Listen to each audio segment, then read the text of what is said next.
Hello you guys, welcome back to Channel Claire. Hope you're having a lovely day wherever you may be in this crazy world. We're just going to talk about a couple things today, namely the most important one. I just this is what happens, and I truly do believe, like, when you try to put out good and you try to do right by people and all of those things, it comes back to you. Now, I will admit, Johnny has always been an attractive man to me, and I feel like right when he was going up into the trial and whatnot, he looked stressed. You could definitely see a strain. You could definitely see some worry there. You could see the 6 years of people making up shit, having everything to say about you, talking mad shit, having to deal with your kids and your family and answer to them and everybody the fuck else while this woman is lying on your good name. That's going to show, regardless, and now we're over a year past it. Crazy people will be crazy people, and they continue to be crazy. There's some people who, anyway, we'll just leave it at that. They continue to be crazy. But on the other side of things, Johnny is doing very well. He was in GQ Middle East, and he is speaking about him being free from all of this freaking foolishness that has followed him. And I haven't even read the article, but what I did see come across my timeline this morning was this picture of Johnny. And I did see the Dior campaign, the new PR they put out for him and everything for Sauvage, and he looked good in that. But the pictures, the stills that they put out, I guess today, because this is when it came down my timeline,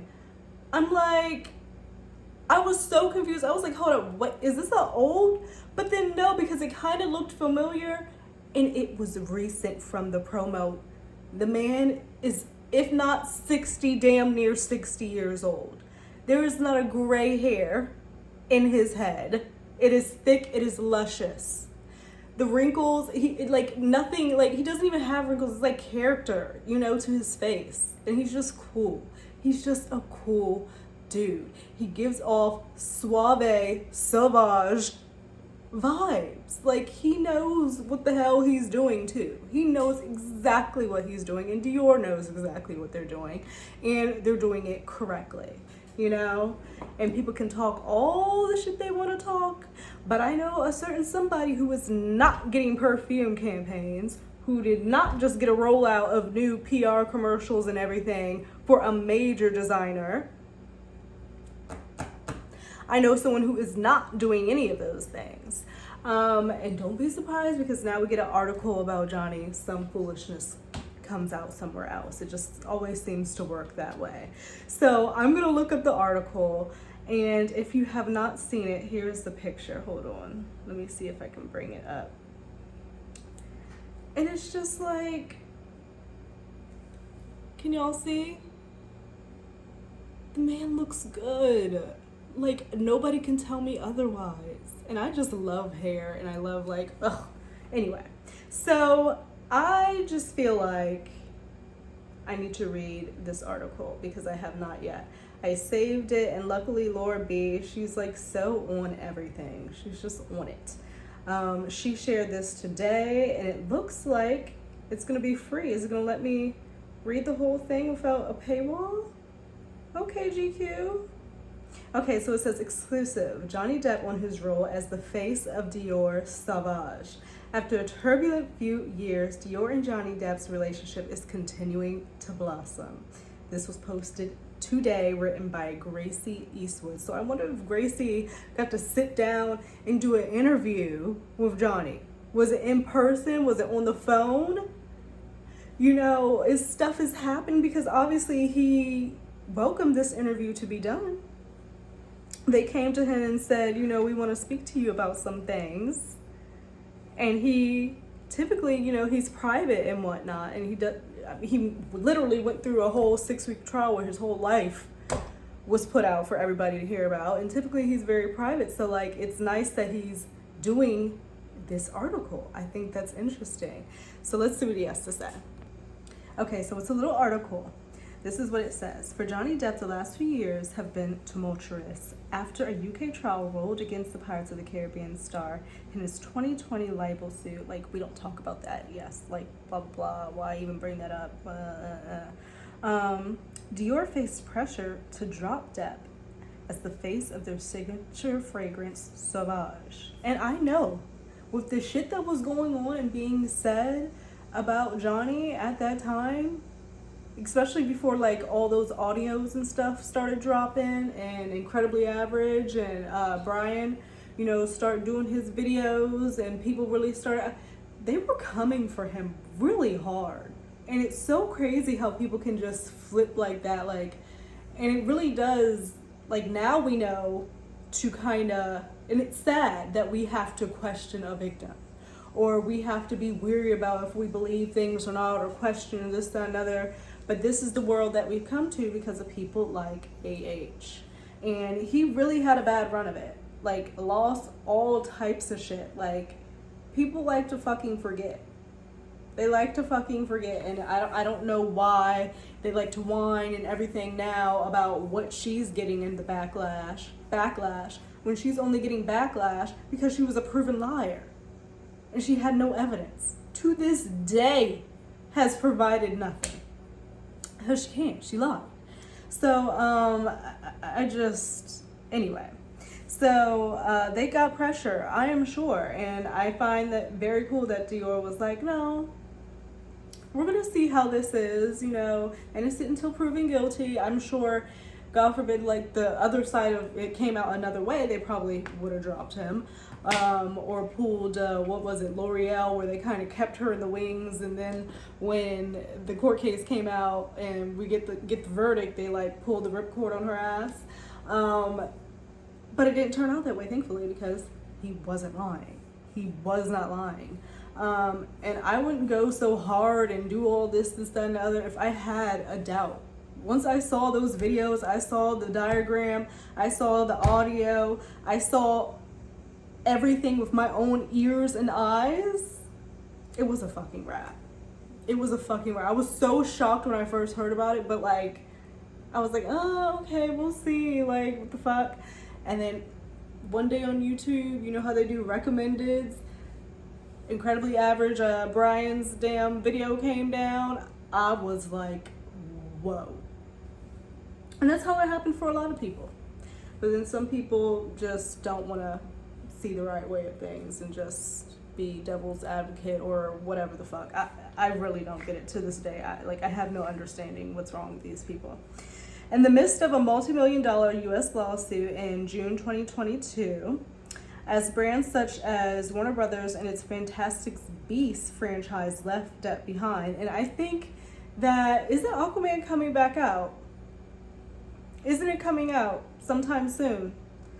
Like, are we gonna have to, oh God. Anyway, they left him behind, and I'm sure they regret that shit. Dior stood by his side. Justice was served, and Sauvage sales skyrocketed. So they benefited it. They may have saw a loss in sales for a little bit while people were trying to be like, And then as soon as they found out the truth, they were like, oh, for real? Bye.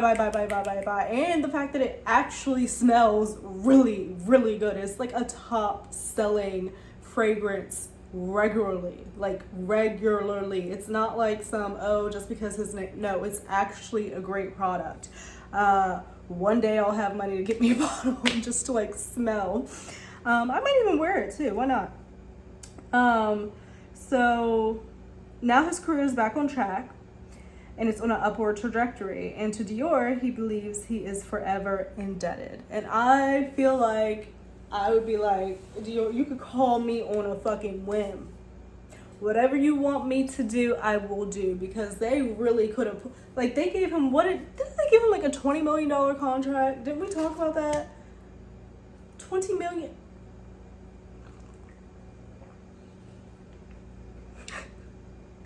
Crazy. Like, it's just crazy. But that's what happens when you do right. That's what happens when you do right. So his career is back on track. He feels like he's forever indebted to Dior. It says, do you feel that your relationship with Dior has evolved? What's your favorite thing about working with the house? He says, for me, it's become a personal partnership, a collaboration. I've been working with them for a while now. Of course, you develop a personal relationship with folks and keep close to them. They stuck with me through every single second, and that ups the stakes quite a lot for me. They trusted me, they believed in me, and they continued. That gesture is so noble and rare, which is so true, because people will flip on a dime,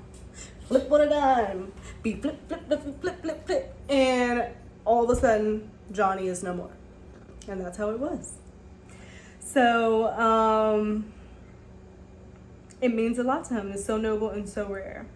I've never been more touched or prouder to have had that support. Nobody does that. And the fact that Dior has, I think, every single person involved in making the decision to trust me and stick with me all the way from the bottom to the top and back down. I will forever be in their depth. And this is also something that I like, because he's not out here like, he's very humble and graceful and just like taking it all in, like, damn, y'all did not have to do that. When everybody else was turning your back, y'all was right there. I was able to still do some type of work, show my face, I wasn't completely cut out. Crazy. So he's thanking them. I will forever be in their debt. I will forever be loyal. They are, man, it's Dior. Of course, they're a class act, but they're actually truly a class act. I mean, that's strength, that's class, that's brave, it's courageous. Dior will always mean much more to me than just sauvage. It's not just sauvage. What seduced you the first time you smelled sauvage? Okay. So he says, I do remember the first time I smelled sauvage. They presented the first samples in little vials. It was exciting. Like smelling a fine wine that's been aged. You get various notes that are difficult to identify at first. I remember smelling a woody scent with a strong base note. The scent hung in the air. Then various other notes appear. The personality of the fragrance came alive, and it started to really represent the perfume itself. I love his way of words, and that is something that I'm really trying to work on, is like my vocabulary. Like how do you work on that? I just love the way that he like makes words go and flow, and like how he can just say things. But he's a fan of it. He wears it.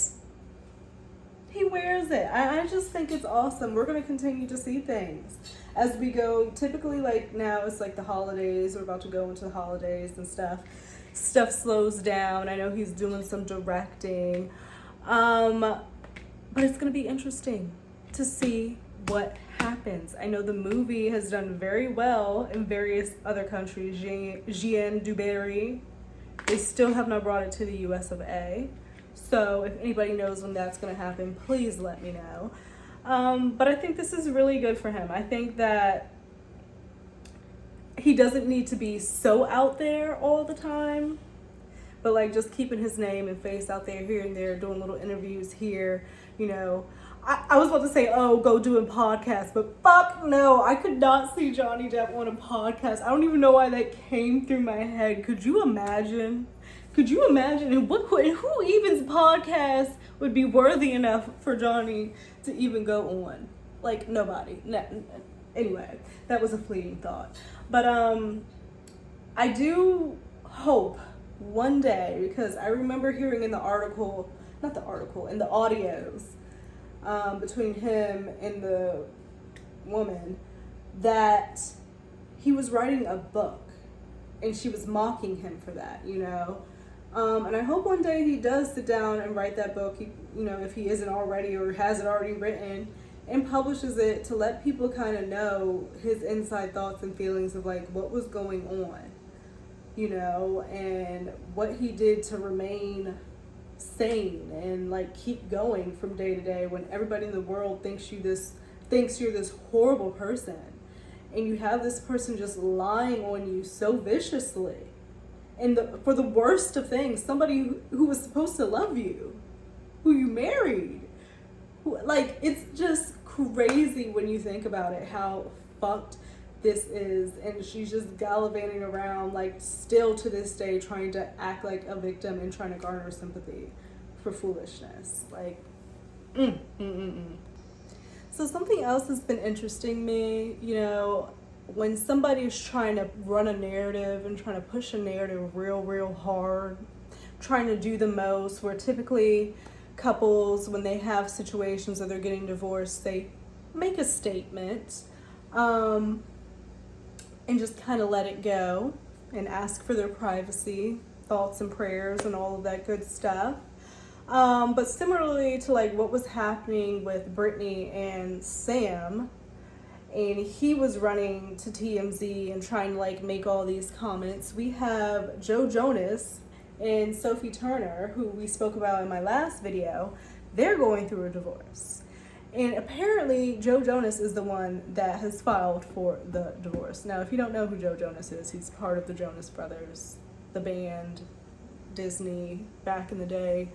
If you're like a millennial, you know who the fuck they are. Taylor Swift, Miley Cyrus, Nick, all that.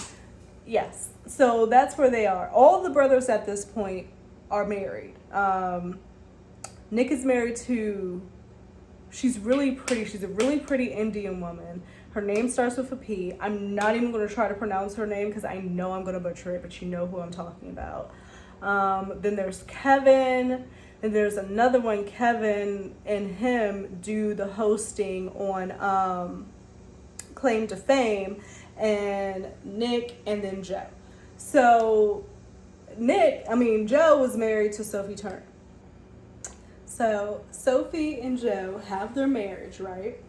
You don't know who Sophie Turner is, don't feel bad. Like, I know who she is peripherally, like I know who her, like the name, and I only know because she was on Game of Thrones and a show I never watched, but a lot of people watch and love, and this and other, very popular, Get Your Bag. So they get married, they hook up. Apparently she's 20 when they get married. And then by the time she's 23, they have 2 kids. And then now at 26, they're getting a divorce. The tea is that apparently she hasn't been really doing much work since after Game of Thrones. She's been having children, taking care of young children, doing her thing. Joe and the brothers have revamped their little career and have been touring and doing their shit. So I'm sure he's doing his shit. But now all of a sudden, there's a divorce. And what I was saying about the narrative, when someone tries to push a narrative too hard, it's suspicious. And people start to speculate, and people start to question, because why are you trying to make people think a certain type of way before we've even made up our minds? You're trying to make up our minds for us and create a narrative that nobody asked for. All you had to do was leave your statement like you did. You know, the normal, we're trying to amicably get through this, give us our space for our children, yada, yada, yada. The hell? That whole thing they always do when you get a divorce, that statement.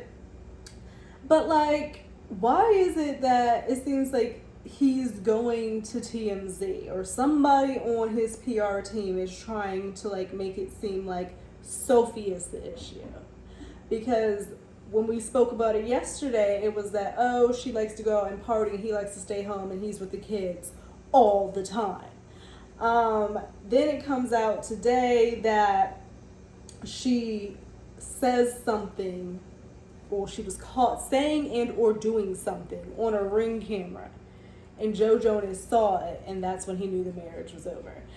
Just enough information to let people speculate, and just enough information to obviously throw her under the bus, like she's the issue, like she did something detrimental to the marriage to end it. And then now when I was looking on here, why am I seeing Joe Jonas? I ain't never in my life seen them children before, or seen Joe Jonas pictured out with his kids or anything of the sort. Why now today the news dropping of the divorce and everything, are we seeing you pictured out with the kids and it looks like the nanny right there? That is Joe, that's the nanny, 2 kids. Then he's sitting here with the kid right here doing hand claps or whatever, high fives and shit. And TMZ or whatever fucking photographer or paparazzi just happened to get this picture of the kids. And typically paparazzi try to stay away from kids, you know, because it's children. They did blur out the little baby's face right there. You probably can't see it. But like, what are you trying to do, Joe Jonas? What are you trying to do, Joe Jonas PR team?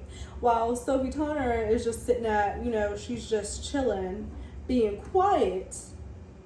She did post an IG story and it had Selena Gomez's single No More or Single Soon little music note there.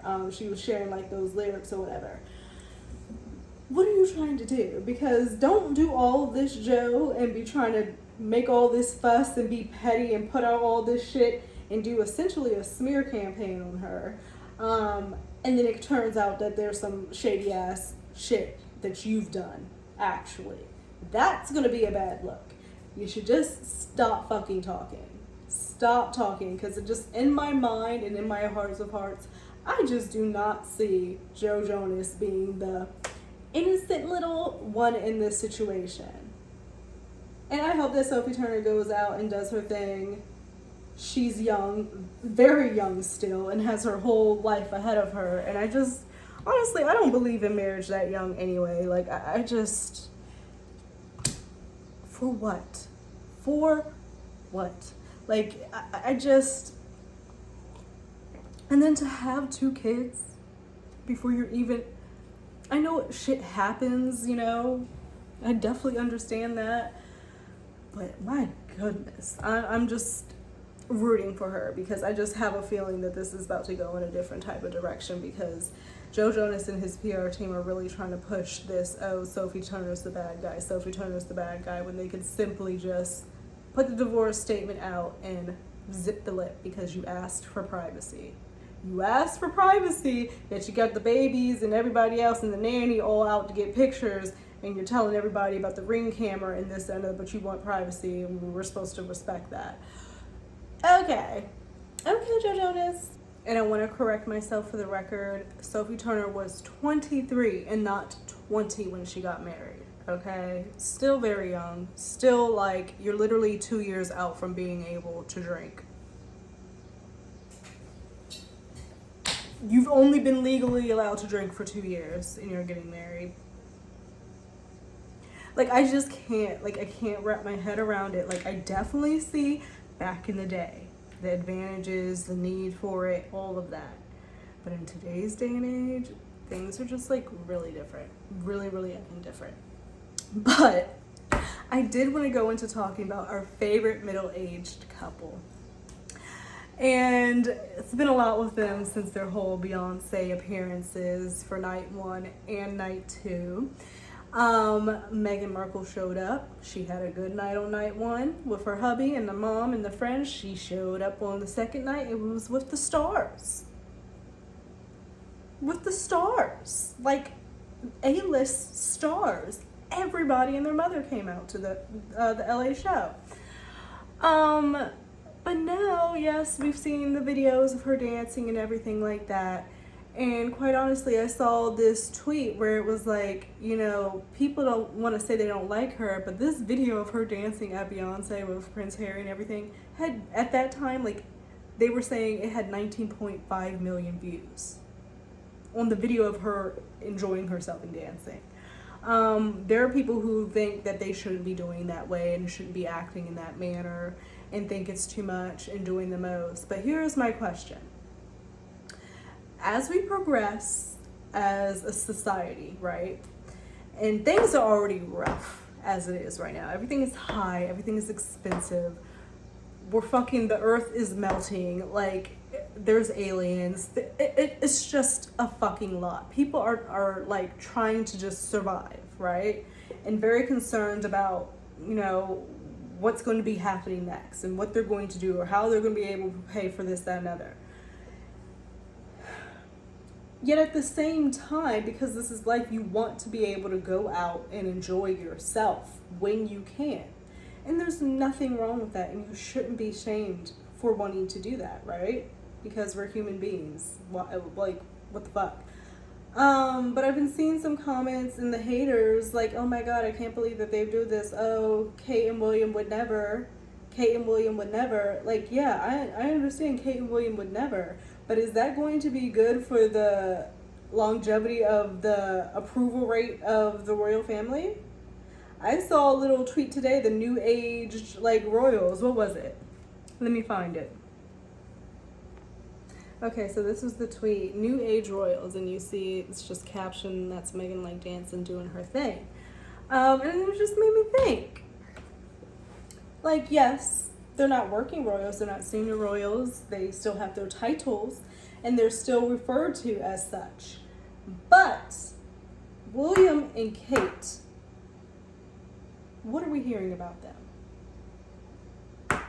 People want to say that, oh, it's good that we don't hear about them and this and another. Maybe not. Because as we go into this, as society changes and stuff and shit gets harder, unfortunately, I just have a feeling the way things go, people are already pissed off about a monarchy anyway. They're already fucking pissed off about it. People are already pissed off. People are still worried about Meghan and Harry doing this, that, and the other at a Beyonce concert, but don't want to be worried about Prince Andrew and where he's going about and who he's interacting with within the royal family. People don't like that shit much when you're equating, like, come on now. Come on. Prince Andrew is still around. So, I just, and then the fact, people as we grow up, like, I'm a millennial. I'm going to be, getting older and stuff. I'm going to fucking be voting. I hope, our generation does vote and everything like that. And I know we don't have much of a say over the palm, but the same thing's happening over in the UK where the millennials may be like, why the fuck do we need this? Or their approval rates are just going to be going all the way down. Like, why do we need a whole bunch of royals sitting around like all stuffy and shit who can't even go and dance at a Beyonce concert? And they're going to stuff their nose up at it. Like, no. I just don't see how in the progression of society, how being uptight, not a lot of personality, very closed off, is going to be successful in a new reigning monarchy. Because Charles, he's gonna come and go, like, okay, whatever. And then it's going to be William and Kate, and we're still going to have Harry and Meghan, and they are the more interesting couple, and it has to fucking suck. Or I feel like it would suck. I feel like it would suck because, like, they've been around, Kate's been around so much longer, and then, and then Meghan comes and takes all the attention. And we know that they care about this shit because they would sit at the coffee tables or at breakfast reading their, articles in their tabloids and shit, and it would create some discord between them. And they have comps teams for this shit, for PR and spinning stories and selling this story for this and to put this couple under all types of foolishness. And I just think that they're really going to have to think about making Kate and William more appealing and more open and more cool and more down, whether the fuck you like Meghan going out there and dancing or be on beat or not. They're going to have to do something, or as the society moves on and, the older generation goes and the newer generation comes up, what's going to happen? I'm just interested to see how the approval rating of the royal family is going to be. It's just, or is it going to remain the same as it has hundreds of years? We'll see. Things have been strange. Weird things have been happening, like Kanye getting fellatio on a riverboat in Italy, like just random stuff. Like, it doesn't like, what's happening? And now he's banned. Like, weird stuff just happens for no reason. I'm just like, what's going on? Social media is it's something. And people feel very strongly about a lot of fucking things. And as we know, the Queen's anniversary of her passing is coming up on the 8th, I believe, which is Friday, which is insane. Don't y'all just remember that happening and that being a whole ordeal and a whole, like, oh my gosh. And then, you know, they had to come, Meghan and Harry had to go over to, back over to UK and do their whole walkabout, and it was so cringy, and literally I could feel the tension from all the way across the pond through the freaking TV. I could feel that tension between the two couples on that freaking walkabout. So anyway, her anniversary of her death is coming. R.I.P. Rest in peace. And it is a thing where I'm seeing people are calling on both sides of this thing for a blackout. We've got the people who are on the Meghan hate on a blackout for not mentioning Harry or Meghan at all on that day in respect of the Queen. And then we have on the other side, the Sussex squad not liking, clicking, interacting with any type of articles at all that have to do with anything derogatory, negative, or what have you about Meghan, Harry, royal family, or any of that shit. A blackout. A blackout. Now, that's Friday. I'm just really interested. I've seen a couple of these. I'm like, there's no way, because y'all can't stop talking about her in a hateful fucking manner. You can't stop talking about her in a hateful like every day, daily, multiple times a day. You have to get it off of yourself of spewing hateful stuff about a woman you do not know. So we're gonna see if they're gonna black her out on Friday. I just don't see it happening, but we'll see if they black her out on Friday, and what takes place. Or how they honor the Queen on that day, and who takes issue with whatever way they decide to do it, because it's never going to be right. Yeah, and I wonder what Kate and William are doing. I'm sure they're doing some type of, you know, something, and Charles and Camilla and everything like that. They've been super freaking quiet, but I think they have some state trip coming up as well to France or something or another. But yeah. There's always something going on with the royal family and the Markles and the Harkles, or whatever the heck they like to call them. I often like mash their names together all the time. But I will definitely let you know what's going on. I'll let you know if they black out. I will let you know. But until then, I will see you guys in another video. I hope that you have a great day. I am working on some stuff. I hope that I can get up. And have a great rest of your evening. It is Wednesday, hump day. This is a short week, and it's actually going by fast this week, because tomorrow's Thursday, my work from home day, and then we're done. We're done. We can do it. We can make it to Friday so we can have our weekend. But I will see you guys a little bit later. Thank you for watching. Bye. Also, I did want to say before I leave, I have seen the new trailer for the American Horror Story Delicate with Emma Roberts and Kim Kardashian, and I'm excited. Like, isn't it okay to be excited about something? Like, I want to see Kim Kardashian's acting chops. I really do enjoy American Horror Story. Emma Roberts always kills it. I wish they just had like Jessica Lange back. But I did see some reoccurring actors coming back to this season as well.